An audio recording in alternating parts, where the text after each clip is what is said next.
Magandang gabi Pilipinas, live mula sa Pag-asa, DUST narito na po ang latest sa lagay ng panahon.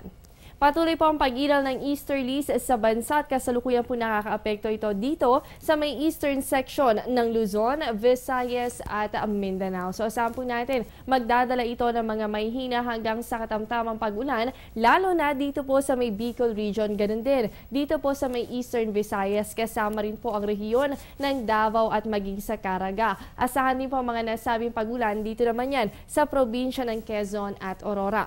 Ang Metro Manila at ang nalalabing bahagi pa ng Luzon, ang western at central section ng Visayas kasama ang natitirang bahagi pa ng Mindanao. Asahan po natin na magpapatuloy itong maaliwalas na panahon maliban na lamang sa mga pulupulong pag-ulan o pagkilat at pagkulog.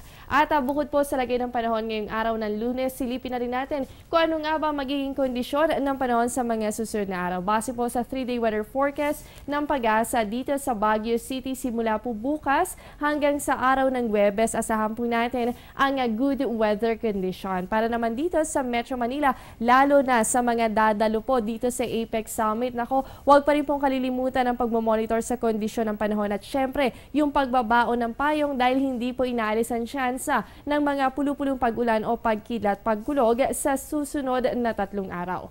Para naman po sa Metro Cebu, asahan din po natin ang fair weather condition. Ang temperatura nasa pagitan naman yan ng 25 to 33 degrees Celsius. Dako naman po tayo sa Metro Davao bukas. Paghandaan po natin ang maulan na panahon at pagsapit naman ng Miyerkules at Huwebes ay aasahan naman natin ang unti-unting paganda sa lagay ng inyong panahon. Panghuli na lamang po natin, Zamboanga City, sulitin na ang Martes dahil pagsapit po ng Miyerkules at Huwebes ay napakataas po ang tsansa na makaranas kayo ng mga pag-ulan. Huwag po kayong alis, magbabalik pa po ang Panahon TV matapos ang isang paalala. Teng, ang package. Ma'am, sabi ng Air 21 on the road na. Ano, Teng? Ang package. Ma'am, sabi ng Air 21 na receive na. Okay, very good.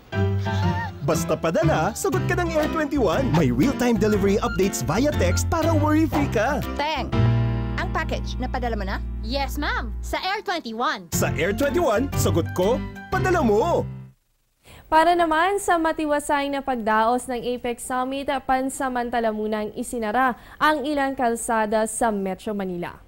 Kabilang po dito ang Rojas Boulevard, nagsimula na po yan ngayong araw hanggang sa November 20. Ganun din ang area sa paligid po ng CCP. Sarado rin po ang bahagi ng Mall of Asia starting November 18. Simula po yan alas 6 ng umaga hanggang alas 12 ng hating gabi. Sarado rin ang bahagi po ng Ayala Avenue westbound lane from November 16 to November 17, alas 3 ng hapon hanggang alas 11 ng gabi. At sarado rin po ang bahagi naman ng Ayala Center simula ngayong araw hanggang November 19. At para bukas, sisikat naman po ang araw 5:58 ng umaga at lulubog po yan 5:24 ng gabi.